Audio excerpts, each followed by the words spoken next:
qué lindo siempre recibir a Boris, porque uno tiene la sensación de que cuando habla de estas cosas que se supone están en el pasado, está hablando también de esas cosas que siguen presentes en nosotros. Entonces, estamos hablando de nosotros. ¿Y qué nosotros vamos a descubrir hoy? Boris, bienvenido. ¿Qué tal, chicas? ¿Cómo están? Bueno, saludo a Fito, pronta recomposición, Fito querido. Y hoy tenemos algunos temas que son muy caros a los uruguayos, ¿verdad? El primero de todos es mencionar al prócer, a Rubén Castillo. Ah, pensé que me iba a mencionar a mí. Bueno. Al otro prócer, claro, además de Dios, a quien saludo. Otro, como Dios, gran generador de formas de estar juntos. Es como dice el libro El provocador, ¿no? Rubén Castillo. Una cortita por la consigna de hoy, sí, claro, acerca de lo que uno elegiría: envejecer sin hacer sufrir, ¿no? Con independencia y sin tener que obligar a los demás a que estén encima de uno. Y, bah, sí. Eso. Sí. Rubén Castillo, un gran hacedor, lo vamos a descubrirlo hoy, pero vamos a arrancar con aquel discodromo que arrancó en CX8 Radio Sarandí a impulsos de don Carlos Solé, el relator de fútbol que a la sazón era director de programación de Radio Sarandí. Rubén Castillo era un riverense que era locutor allí en la radio, y este buen hombre, Carlos Solé, inventó Discodromo, que era una suerte de rating de los discos más vendidos en Casa Prados, en Palacio de la Música, el sello Sondor, todo eso. Y lo hacía los domingos. Este programa fue hasta el año 73 en la radio. Perdón, este programa fue a partir de 1960 en la radio, y después en el 62 aparece en la televisión, en los mediodías de Canal 12, con toda una playa de músicos de la época. No sé, podemos nombrar Los Delfines, Tiempo de Rock, Siglo, toda la gente de esa época que hacía a la música y que pasó inexorablemente. Rona, Ope Pasquel, aquel que fue senador, que no me sale el nombre ahora. Ronald Pais. Gracias, compañero. Es la edad, ¿no? Y bueno, y en definitiva todos pasaban por aquel discodromo que luego se transformó, cuando dejó en el 73 en la televisión, en un programa radial que iba a las 14 horas. El programa tenía como cortina musical una hermosa canción del grupo español Agua Viva. Agua Viva era un grupo que surge de los estudiantes contestatarios en el final de la época franquista en España. La gente debe recordar aquel disco de Agua Viva. Ahí estamos viendo justamente el grupo Agua Viva, eran estudiantes, eran anarcos, y aquel disco Cada vez más cerca, que eran poemas de Lorca y de Alberti musicalizados. Nunca había escuchado en mi vida esta banda. ¿Agua Viva? No, qué interesante. Poetas andaluces, que aquí lo utilizó la Reina de la Teja, que dice los burguistas, bueno. Y bueno, justamente Rubén Castillo toma esta canción, Cantaré, como apertura de su programa durante años. Rubén fue tan hacedor y tan claro para las cosas que hacía, que en plena dictadura, ya en 1976, forma desde la radio el primer Club del Libro. En ese primer Club del Libro participan María Inés Silvavila, participa Carlos Maggi, Amanda Berenguer y José Pedro Díaz Casirada, generación del 45, y conforman un Club del Libro que en realidad lo hace la gente, aportando. Y tanto lo hace la gente que un señor llamado Jorge, cuya identidad se desconoce, por lo menos para mí, hasta hoy, es el primer libro que sale de Discodromo Show, y se llama El Libro de Jorge, que era un señor que dejaba aforismos. Ahí vemos la carátula de El Libro de Jorge, primer libro del Club del Libro de Radio Sarandí, de Discodromo Show, que era una persona que dejaba frases y cuentitos cortitos tirados por ahí. Qué maravilla, no conocía esa faceta de Castillo, porque sí de la radio y la televisión, pero que también había sido un promotor de encuentro a partir de la literatura. Era realmente un provocador, un gigante. Como Dios. Un gigante que nos dejó lamentablemente en el 2002, un gigante que ya después, en la noche y a finales de la dictadura, tenía aquel programa Utopías, en la emisora del Palacio, al que supimos ir para hablar de libros y de cosas con mucha vergüenza, porque había que estar al lado de Rubén y de Cecilia en ese momento. Un hacedor que tuvo a Gloria Levi en el programa, que tuvo a Ligia Almitrán, que pasó cantidad de gente por ese programa. Y un señor que el 9 de julio del 73, apenas unos días después del golpe de Estado del 27 de julio, recitó al aire, a modo de llamado, de consigna, Llanto por Ignacio Sánchez Mejía, que es el de las 5 de la tarde. Sí. A las 5 de la tarde, era la famosa asonada, entre comillas, ahí la tenemos, que se produjo con toda la gente saliendo a 18 de julio a decirle no a esa dictadura incipiente y al comienzo de esa huelga general patrocinada todavía por el CNT, por la CNT, luego bautizada PIT-CNT. Pero todo surge, ahí está la voz de Rubén Castillo. Sembró cristal y níquel a las 5 de la tarde. Ya luchan la paloma y el leopardo a las 5 de la tarde. Qué fuerte. La belleza. A las 5 de la tarde, burlando una censura que ya era inclemente en esa época, le pedía a los uruguayos, a los montevideanos sobre todo, que se fueran a 18 de julio y la respuesta fue elocuente. Wow. Eso era Rubén Castillo para la cultura uruguaya, eso era un hombre que indudablemente, bueno, marcó también en el teatro, marcó como crítico de cine, llegó a escribir en marcha, o sea, hablar de Rubén Castillo implicaría estar horas y horas. Pero pensando en el Club del Libro, nos vamos al año 1978. En 1978 Uruguay tiene la primera Feria Internacional del Libro. Ustedes saben que en este país Nancy Bacelo hizo una labor espectacular como gestora cultural y fue la gran creadora de la Feria Nacional del Libro y del Grabado, que arrancó en 1959 por allí y que estuvo deambulando por varios lados, pero las primeras ediciones fueron en la parte delantera, en la calle del Teatro Solís. ¿Y ella fue la gestora de la primera feria? Ella inventó la Feria Nacional de Libros y Grabados junto con Leonilda González y con una generación, una playa de gente que hizo de la cultura uruguaya. En 1978 la Cámara del Libro toma la idea, la Cámara Uruguaya del Libro toma la idea de la Cámara Argentina del Libro, que a su vez tomó la idea de la feria más antigua de América Latina, que es la Feria de Porto Alegre. La Feria del Libro de Porto Alegre es una feria que se hace en una plaza hasta el día de hoy y que la inaugura un sheriff vestido de cowboy que toca una campana, tira un fulminante al aire y da por abierta la feria. Lo más pintoresco que se pueda pedir. Acá se complicaría un poco con el acá hoy cuetazo, hoy sería, no suena lindo de este lado. Políticamente incorrecto el día de hoy. Esa feria fue emulada por la Argentina y a su vez, años después, en 1978, en plena censura de este país y en plena dictadura, la Cámara Uruguaya del Libro, estamos viendo imágenes de diversas ferias y de personalidades que vistieron la feria. 13 expositores, nos dimos cita, me tocó participar, siendo muy joven, atendiendo el stand de la extinta librería Palacio del Libro, allí en el subte municipal. Con mucho miedo, con mucho temor, así se inauguró la primera feria con alguna que otra autoridad que nos acompañó. Y lo anecdótico de esto, en 1979, segunda feria correlativa, feria que se hace hasta hoy y que esta casa ha patrocinado y con Valeria Tanco el año pasado hizo una labor espectacular acerca de la feria, espero que se repita, porque el libro precisa difusión, paso el aviso.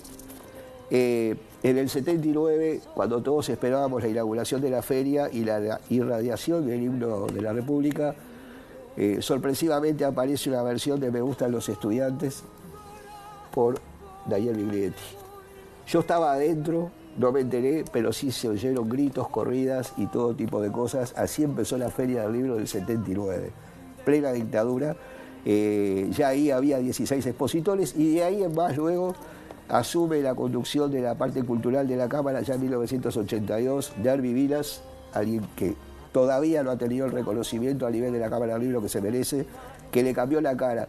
Entre otras cosas, y aparece allí en la foto, nos trajo allá María Volonté a inaugurar la feria. O sea que unos respetos brutales para este hacedor incansable que fue Derby Vilas, bueno, que estuvo en el Teatro del Galpón y todo eso. Y cerrando la columna, y hablaban de Mafalda ustedes. Sí. La historia de Mafalda es muy particular. Mafalda está de cumpleaños este año, en septiembre cumple 60 años. Qué divino, tomará sopa. Tomará 60 sopa. años. Y le gustarán los Beatles y tendrá televisión, porque el gran fenómeno de Mafalda era no tener televisión. Mafalda surge de la cabeza de Joaquín Lavado, más conocido por Quiro, por todos.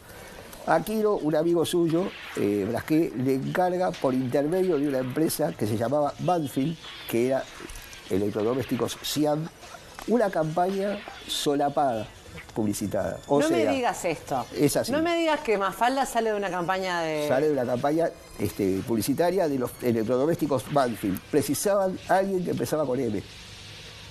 Y como Joaquín Lavado como Quiro era un gran adicto al cine, él había visto una película del año 62 llamada Dar la cara, cuyo autor es un tocayo, un escritor llamado David Virias, pero que en realidad se llamaba Boris David Virias. Es un escritor argentino que falleció en el 2022, una belleza de escritor, se los recomiendo a todos, si pescan algún libro de él, no dejan de leerlo. La película se llamaba Dar la cara, y el bebé protagonista de esa película se llamaba Mafalda. De ahí toma Quiro el personaje, y la idea era que la tira cómica fuera un matrimonio con una nena chica, Mafalda, y que aparecieran electrodomésticos, así como quien no quiere la cosa, no te puedo creer con la marca Mansfield. Todo esto se le iba a vender al diario Clarín, pero Clarín, ni corto ni perezoso, pescó la jugada, bochó la idea, la campaña no salió, pero Mafalda siguió.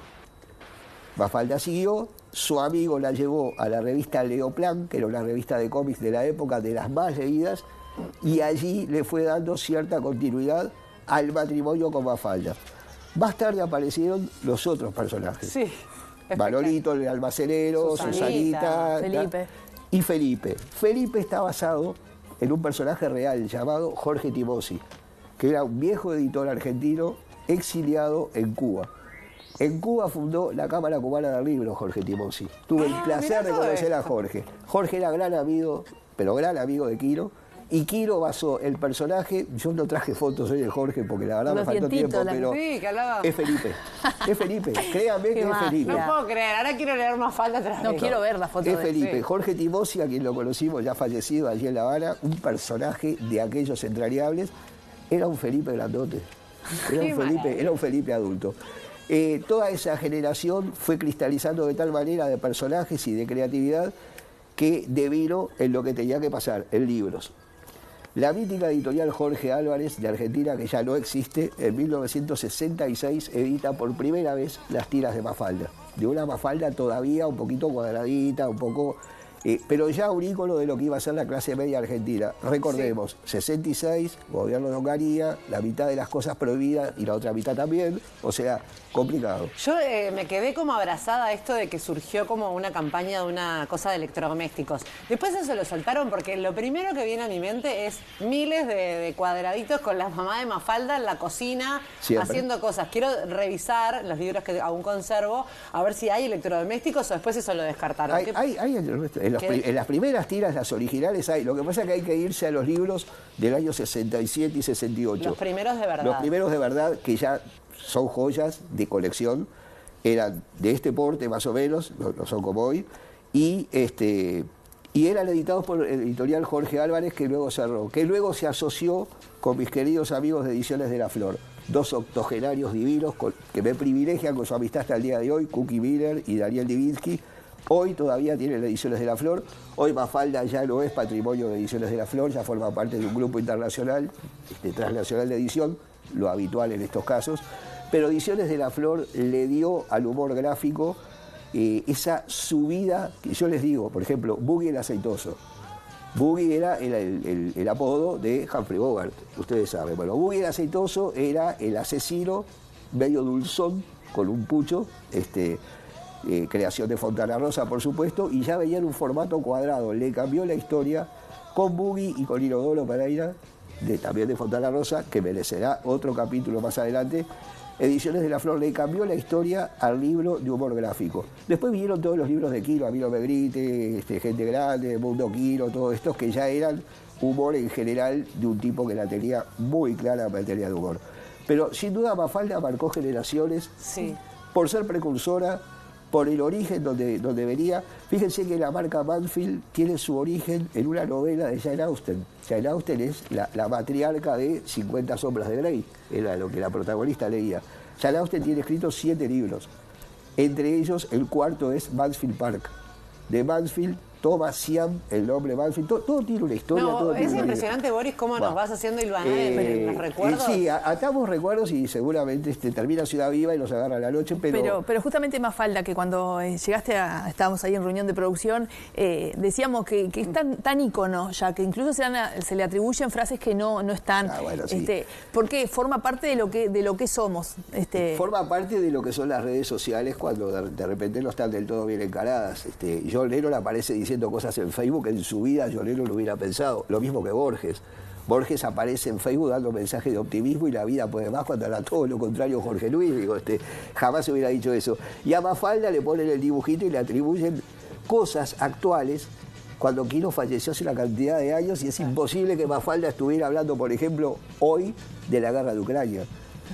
Pasa en Ucrania y aparece Mafalda con un globulito, o sea, media pila de criterio. Pero en definitiva, Mafalda es un ícono de la clase media argentina y es un reflejo de lo que fue la historia argentina. Yo no me voy a olvidar más aquella viñeta de Mafalda en el medio del recreo de la escuela, todos rodeándola y diciendo, no tiene televisión. Esto era brutal y marcaba lo que era la época para una Argentina hiperconvulsionada. Y el otro gran mérito de Quino, bueno, más allá de estar traducido en todos los idiomas posibles, de ser un... Boris, perdona que te interrumpa. Para en el mundo que me quiero bajar, ¿no era de Mafalda entonces?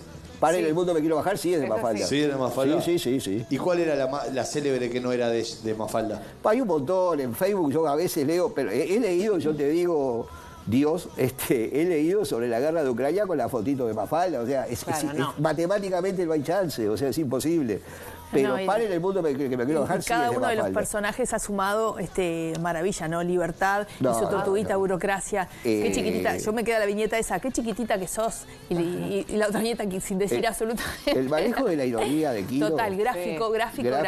Yo siempre me acuerdo de un dibujo de Quino que no tiene que ver con Mafalda, del empleado que va a la oficina a pedirle aumento al jefe. Entonces en la primera va el empleado en tamaño normal, en la segunda más chiquito, y cuando se enfrenta al jefe es un empleado chiquito así, con una imagen del jefe que es inconmensurablemente grande, o sea, o la cantidad de gente que entran disfrazados de obrero a una fábrica y del otro lado salen una cantidad de ladrillos, o sea, otra que otro ladrillo en la pared, en poquitos cuadraditos. El tipo pintaba realidades que solamente un ojo avieso como el de Quino, que seguramente ahí en las fotos que pasaron lo vimos aquí en la Feria Internacional del Libro con Ciraldo, se juntaron dos monstruos del humor gráfico, Ciraldo también con una historia que también algún día vamos a repasar, que viene del humor político, que viene de Opasquín, de las dictaduras brasileñas y demás, y que descubre la literatura infantil en el año 69 a los 41 años. El pibe Piola, de mis primeros libros. El pibe Piola, edición argentina, el Polilla, edición chilena, que fue la que adaptamos acá, y es un tipo que lleva vendidos aproximadamente en Brasil 114 millones de libros, como lo escuchan. También una producción de más de 280 libros, ¿no? Pero nosotros fuimos muy amigos en lo personal de Ciraldo, lo trajimos en cada feria, y Ciraldo era un tipo que entraba a la escuela, nos fuimos de Quino, pero un tema trae el otro. Entraba a la escuela diciéndole a los niños, leer es más importante que estudiar, no estudien. Y las maestras y las directoras se lo querían comer en pancito. Como cierre de la columna, solamente decir que TV Ciudad siempre ha estado en estas ferias del libro porque lo que vos decís es tal cual. Hay que estar donde se necesita estar. Y antes, que cuando no teníamos esa posibilidad del streaming, recuerdo que Mira Montevideo durante 3 años consecutivos estuvo instalado allí en lo que ahora es el Estudio Esplanada.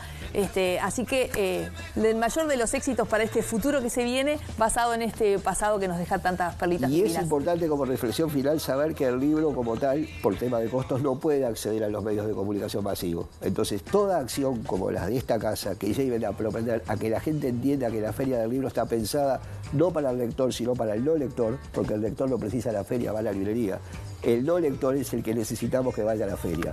A una feria que por ahí en la foto se vio, tuvo a Darnaullans en sus inicios, tuvo a Largaloa Carrero en sus inicios y tuvo a Falta y Resto en el 82 desfilando por los pasillos del subte municipal. Un gustazo, chicas. Siempre es un honor tenerte en este programa, así que te seguimos esperando. Como loco, todo gusto. Como nos tienen que esperar ustedes un ratito nada más porque hacemos una pausa.